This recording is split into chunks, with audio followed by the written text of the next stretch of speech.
once you start preparing for your exams, you read the Hindu every day, and whenever you come across a very interesting and an informative editorial on the Hindu, you can read it fully, and then when you look at the person who has written it, it will invariably Mr. Suhrith Parthasarathy, right? So he is a regular contributor to the op-ed column in the Hindu. uh, he is a law graduate. He did his graduation from NUJS in Calcutta, and then he went on to do his degree in journalism as well from the Columbia University in New York.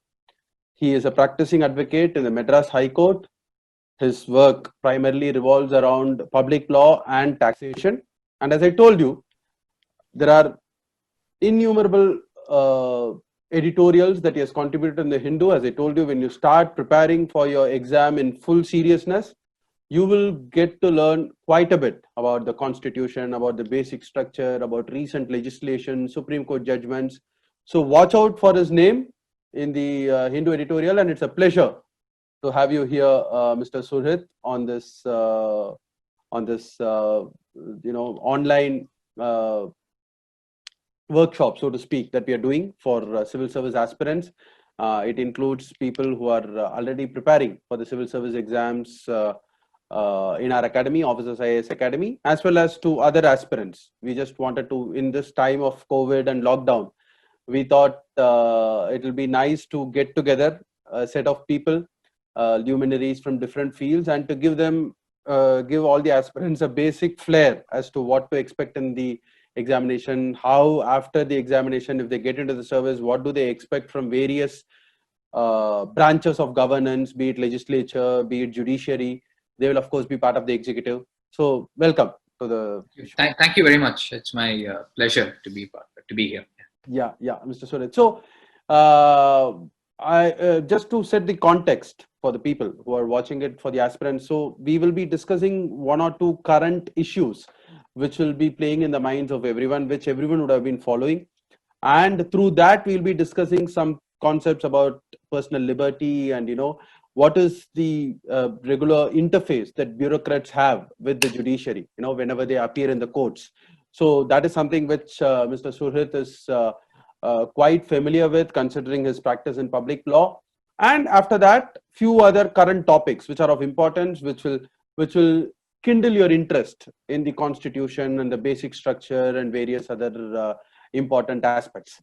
So, Mr. Suhrith, if I may start by bringing up a topic which is in the minds of everyone, which has been so much in the news, especially in the state of Tamil Nadu, not just Tamil Nadu. It has caught the attention of the entire country, and in fact, it is sometimes called the George Floyd movement of India, which is the custodial deaths of two people in the Sathankulam police custody. So, how do you look at this episode, and what lessons should one learn about personal liberty, constitutional safeguards, and generally the role of police and law and order agencies in particular? I mean, it's a sordid episode in many ways, and I think it's rightfully sort of got the kind of attention that it has.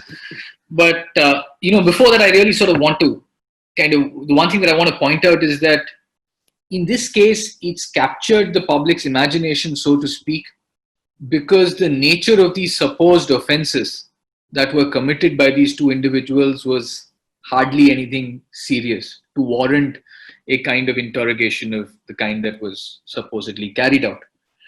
Now, I think that we need to show similar outrage every time there is any sort of abuse that is committed in custody. I mean, we've seen, for example, the encounter killing in Uttar Pradesh. Right. Now, I don't want to use the word encounter killing because it is really, until it's proven so, it's a custodial killing. Right. So every time a person dies in custody, is tortured in custody, it's something that we need to take very seriously, because ultimately we are a country that is governed by the Constitution. We are a democratic republic. There is a rule of law that subsumes all the activities that we carry out, whether it's in our interpersonal relationships or in our relationship with the state. And that rule of law really has to be sacrosanct. Now, when we look at this specific incident that you refer to, before I get to the incident itself, I just want to lay out a brief background on sort of the constitutional provisions that are relevant and important. Now, most of us would know, and I think some of this is covered in civics classes in school and through college as we study political science, as we study various other subjects, that India's constitution is a written constitution, that it delineates, among other things, a set of fundamental rights. Almost all of these rights are enforceable against the state. Right. So, for example, in Article 14, you have a guarantee of a right to equality. In Article 15, you have a guarantee against discrimination.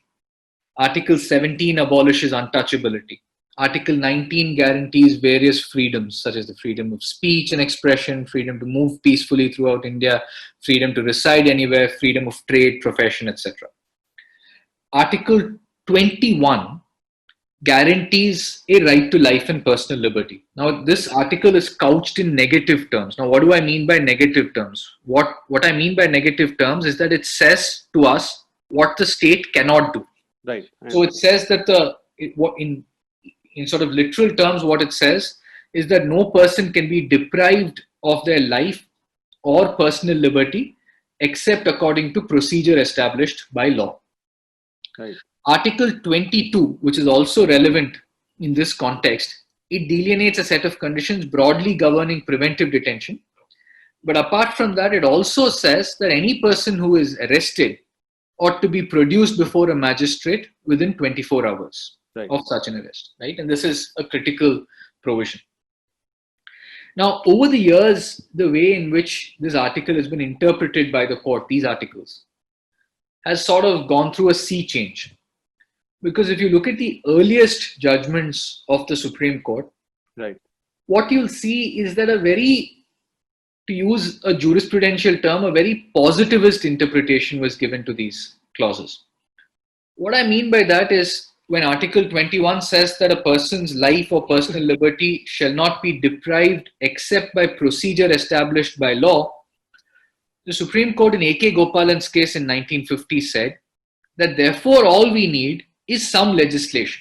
I understand. You need some legislative force. It doesn't matter. The British. Yeah. So it's similar to almost in Britain. That is where Parliament can make any law. That law is sovereign. It doesn't matter whether that law is a reasonable law, proportionate law, etc. And the Supreme Court said that it can't test it. Right. Once there is a piece of legislation which says that life or personal liberty will be deprived, that is sufficient because it describes a procedure, and that's all that matters. Now, this was, at the time as well, quite a regressive way of reading the articles. Right. But over time, we've been subsumed more by a transformative spirit. Right. And the more American conception of a substantive due process has been read into Article 21. Right. The court has also held that this right to life and personal liberty in Article 21 has to be read together with other fundamental rights. They form a cohesive whole. They're not to be fit into separate silos. Right. So there's a golden trinity here, which runs through Articles 14, 19, and 21. I understand. So when a person's life or personal liberty is therefore deprived by a piece of legislation, that law will also have to be just, fair, and reasonable.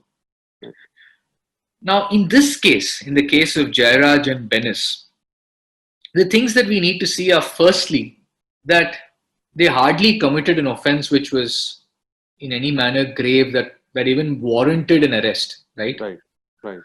So for the police to so much as consider this to be a violation of law that required arrest and not merely, let's say, a ticking off, what did they do? They violated some lockdown guidelines. And it's not even that those guidelines were so severe. It was some artificial curfew which they violated. They kept their shops open. Now, none of these offenses that was named in the supposed charge that was tried to be levied against them were serious offenses. None of them, for example, warranted an imprisonment of anything more than 7 years. So there is no obligation, we should always sort of be mindful, that is cast on the police to arrest a person as soon as such a person is named in the FIR. So it's not as if arrest is a necessity. Arrest is something that is a matter of discretion. When is arrest necessary? That's the first thing that we need to consider, right? Arrest is necessary for offenses which are punishable, as I said, with an imprisonment up to 7 years, only in exceptional circumstances, where you think that the person is either going to flee from the law or that custodial interrogation is so critical and necessary in order for the offense to ultimately be proven in a court. I understand. So that is the first thing that we need to be mindful of. The second thing is the role of the magistracy. Now, as I said, anybody who is arrested has to be presented before a magistrate within 24 hours of such an arrest. Right. And then the magistrate would have to remand that person in custody. Now, all of these are contained in the various provisions of the Code of Criminal Procedure. We don't need to go into the specifics of all of that. But the magistrate cannot mechanically sort of remand, especially in cases such as this. What is the magistrate's role? The magistrate is supposed to physically examine the accused, right, ensure that he or she has not been subject to torture or other kinds of physical or mental violence, right, and that the remand is in fact necessary for the kind of offense that is, projected to have been committed. Understand. So there is all these constitutional provisions of a guarantee of a right to life and personal liberty and guarantee of a right to freedom of movement, etc. These have a certain sanctity to them. And that sanctity would be lost the moment a magistrate starts to remand people in this sort of almost mechanical, automatic fashion without examining them, without trying to see whether this warrants a remand at all. Right. So that's and there are numerous Supreme Court judgments on this in terms of what the role of a magistrate is, what kind of judicial function he or she is supposed to perform, and in what circumstances they are to order the remand, etc. And physical examination of the accused, as I said, is absolutely critical and essential in any case. You can't just remand a person over video conference. Now, the rule here is that after the first remand, the remand can be extended by way of video conference. But we even in these times of the COVID-19 pandemic, it's still essential that a physical examination be conducted. Now, the third thing, and I'll complete my answer with this observation, is that to torture someone in custody, I think, is an inexcusable offense. We are living today in 2020. For us to think that the police should be given this power to interrogate people by using physical violence or even sort of mental violence of some kind is, I think, a travesty. Now, it simply cannot be in the playbook of the police to say that in order to glean certain things out from a person who's been remanded in custody, they will indulge in these kind of measures.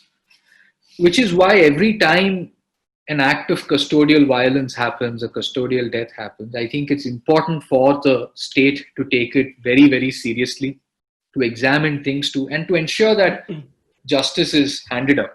And the problem, of course, in India is that we don't have a specific law against torture. Right. India as a country is a signatory to the United Nations Torture Convention, but it hasn't ratified it yet. Right. And I think ratification is something that we must seriously do as a country. We can't send out this signal as a country that we are okay with custodial torture or torture of any kind. And I think that there needs to be a legislation that specifically spells out what constitutes torture, both physical and mental torture, and ensure that punishments are prescribed for this kind of offense.